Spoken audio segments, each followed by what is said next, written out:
Você já percebeu como algumas crenças estão literalmente envenenando sua paz interior? O Buda identificou exatamente quais pensamentos atuam como verdadeiros tóxicos para nossa consciência.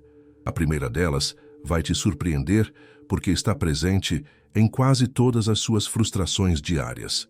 Há 2.500 anos, o Buda mapeou os padrões mentais que nos mantêm presos no ciclo de sofrimento.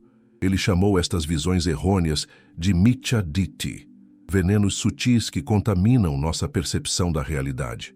E o mais assustador, você provavelmente carrega vários destes venenos sem sequer perceber.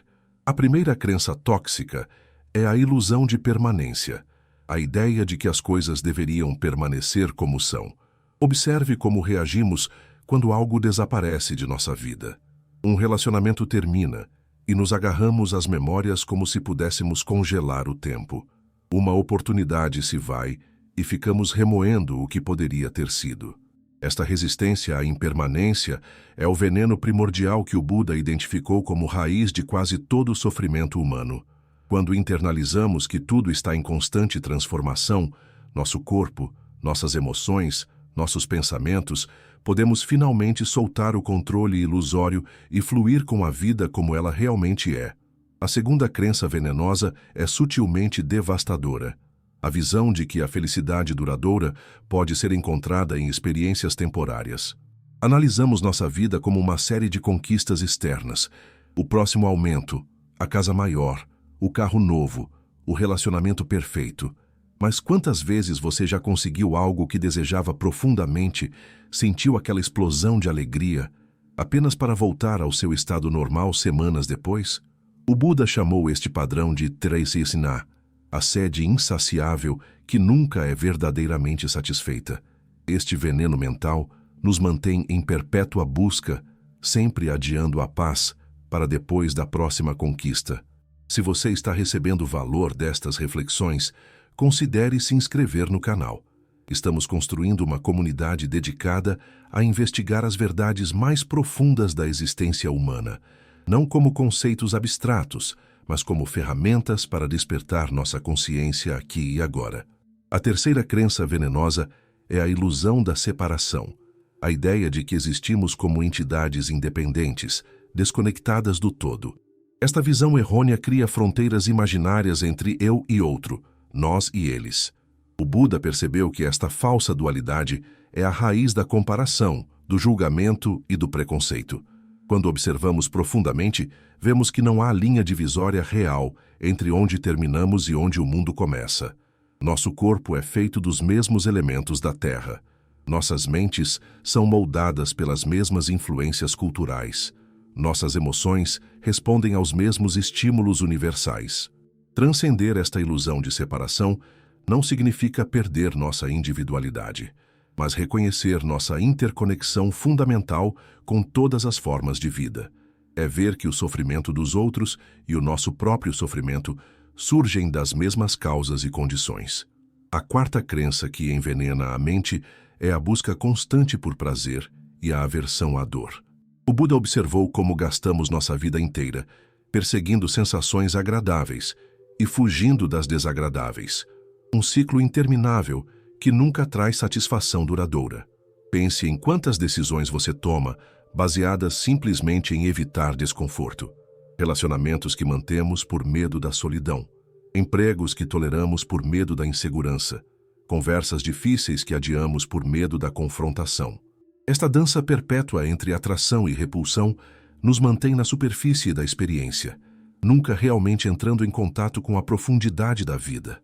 Quando aprendemos a estar presentes com todas as sensações, agradáveis, desagradáveis ou neutras, sem reagir automaticamente, descobrimos uma liberdade que transcende as circunstâncias externas. A quinta crença venenosa é talvez a mais sutil, a identificação com nossos pensamentos. Acreditamos que somos o que pensamos. Tenho pensamentos ansiosos. Logo sou uma pessoa ansiosa. Esta fusão entre o observador e o observado cria um labirinto mental do qual parece impossível escapar. O Buda ensinou que podemos observar nossos pensamentos como fenômenos passageiros, como nuvens no céu da consciência. Eles surgem, permanecem brevemente e se dissolvem. Não são fatos sólidos, nem representações precisas da realidade. São apenas eventos mentais condicionados por inúmeras causas. Quando desenvolvemos esta capacidade de testemunhar nossos pensamentos, sem nos identificarmos completamente com eles, descobrimos um espaço de clareza e discernimento que nos permite responder à vida com sabedoria em vez de reagir por condicionamento. A sexta crença venenosa é a visão materialista, a ideia de que apenas o que pode ser medido, quantificado e verificado pelos sentidos é real. Esta visão reduz a riqueza da experiência humana a meros processos físicos e químicos, ignorando as dimensões mais profundas da consciência. O Buda não negava a realidade material, mas reconhecia que ela representa apenas uma camada da existência. Através da meditação profunda, ele descobriu estados de consciência que transcendem a percepção sensorial ordinária, estados de clareza, compaixão e sabedoria intuitiva que não podem ser capturados em equações ou observados em microscópios. Esta visão expandida nos liberta da prisão do materialismo estrito, abrindo-nos para uma compreensão mais integral da realidade que honra tanto o mundo visível quanto o invisível. Se estas reflexões estão tocando algo profundo em você, considere se juntar à nossa comunidade. Ao se inscrever no canal, você não está apenas recebendo conteúdo, está participando de uma jornada coletiva de despertar. Cada inscrição fortalece este campo de consciência que estamos cultivando juntos, permitindo que estas sementes de sabedoria alcancem mais pessoas em busca de transformação genuína. A sétima crença tóxica é o apego à identidade fixa, a noção de que existe um eu permanente e imutável. Passamos a vida construindo e defendendo uma imagem de quem acreditamos ser, colecionando rótulos, títulos e histórias que supostamente nos definem. O Buda chamou esta ilusão de Sakaya Ditti, a visão da personalidade como substancial. Ele percebeu que aquilo que chamamos de eu é, na verdade, um processo dinâmico, um fluxo contínuo de sensações, percepções, formações mentais e consciência em constante mudança. Reconhecer a natureza fluida da identidade não significa cair no niilismo ou perder nosso senso de propósito. Pelo contrário, liberta-nos da necessidade compulsiva de defender um ego rígido, permitindo uma relação mais flexível, criativa e compassiva com a vida. A oitava crença venenosa é o pensamento dualista, a tendência de dividir a experiência em categorias opostas: bom-mal, certo-errado, sucesso-fracasso. Esta visão fragmentada cria uma mentalidade de julgamento perpétuo que nos impede de perceber a realidade como ela é. O Buda ensinou o caminho do meio, não como um compromisso fraco entre extremos, mas como uma transcendência da própria dualidade. Ele percebeu que a verdade geralmente reside além das categorias conceituais que impomos à experiência. Quando nos libertamos do hábito de rotular e julgar constantemente, descobrimos uma qualidade de presença mais espaciosa e inclusiva. Podemos abraçar a complexidade, as contradições e as nuances da vida sem a necessidade de reduzi-las a simplificações binárias. A nona crença tóxica é a busca por respostas absolutas, a ideia de que todas as questões existenciais podem e devem ser resolvidas conceitualmente. Queremos certezas definitivas sobre a origem do universo, o propósito da vida, a natureza da consciência. O Buda reconheceu os limites do pensamento conceitual. Quando lhe faziam perguntas metafísicas que transcendiam o escopo da experiência direta, ele muitas vezes mantinha um nobre silêncio, não por ignorância, mas por compreender que certas verdades não podem ser contidas em palavras ou conceitos. Esta postura nos convida a uma humildade profunda diante do mistério da existência. Em vez de nos agarrarmos a crenças dogmáticas ou nos perdermos em especulações infindáveis, podemos cultivar uma mente de não saber, aberta, curiosa e reverente perante aquilo que transcende nossa compreensão. E, finalmente, a décima crença que o Buda identificou como um veneno para a mente: a visão de que a iluminação ou liberação é algo distante, separado de nossa experiência presente. Projetamos o despertar como um estado futuro, uma realização extraordinária, reservada a poucos seres excepcionais. Esta visão errônea cria uma divisão artificial entre o sagrado e o mundano, entre nossa condição atual e nosso potencial mais elevado. O Buda ensinou que o Nirvana não é um reino transcendente separado da realidade ordinária, mas a percepção clara da verdadeira natureza dessa mesma realidade. A libertação não está em outro lugar ou em outro tempo. Está disponível aqui e agora, no coração da experiência presente, quando vista com clareza e equanimidade. Cada momento contém a semente do despertar, quando encontrado com atenção plena. Estas 10 crenças venenosas não são meras teorias filosóficas abstratas. São padrões mentais ativos que moldam nossa experiência diária de maneiras profundas, geralmente inconscientes.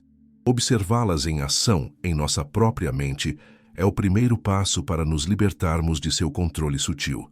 A prática não consiste em lutar contra estes padrões ou tentar eliminá-los através da força de vontade. O Buda ensinou que a verdadeira transformação vem através da consciência clara. O simples ato de reconhecer estes venenos quando surgem, sem julgamento ou resistência. Esta observação atenta, gradualmente, dissolve o poder destas crenças tóxicas, como a luz do sol dissipando a névoa da manhã. Não precisamos destruir ativamente a ilusão. Apenas ver claramente sua natureza ilusória é suficiente para libertar a mente. Na tradição budista, este processo de clarificação é chamado de vipassana, ver as coisas como realmente são. É um convite para investigar diretamente nossa experiência, momento a momento, com curiosidade e abertura. À medida que estas crenças venenosas perdem seu controle sobre nós, qualidades naturais da mente começam a florescer espontaneamente. Clareza, compaixão, equanimidade e uma alegria que não depende de circunstâncias externas. Este é o verdadeiro tesouro que o Buda descobriu e compartilhou. Não um conjunto de doutrinas para acreditar, mas um caminho prático de investigação que cada um de nós pode percorrer por si mesmo. A jornada começa com uma simples pergunta: quais destas crenças tóxicas estão operando em sua mente neste exato momento? Observe sem julgar, investigue com gentileza e permita que a sabedoria inerente de sua própria consciência ilumine o caminho à frente. O antídoto final para estes venenos mentais não é a aquisição de novas crenças, mas o despertar da capacidade inata de ver claramente, de perceber a realidade sem as distorções do condicionamento habitual. Como o Buda disse em seus últimos ensinamentos, seja uma ilha para si mesmo, um refúgio para si mesmo. Não procure refúgio externo. Com o Dharma como sua ilha, o Dharma como seu refúgio, não procure outro refúgio. Esta é a verdadeira liberdade. Não depender de autoridades externas, mas descobrir a luz da sabedoria que já brilha dentro de você, aguardando apenas ser reconhecida.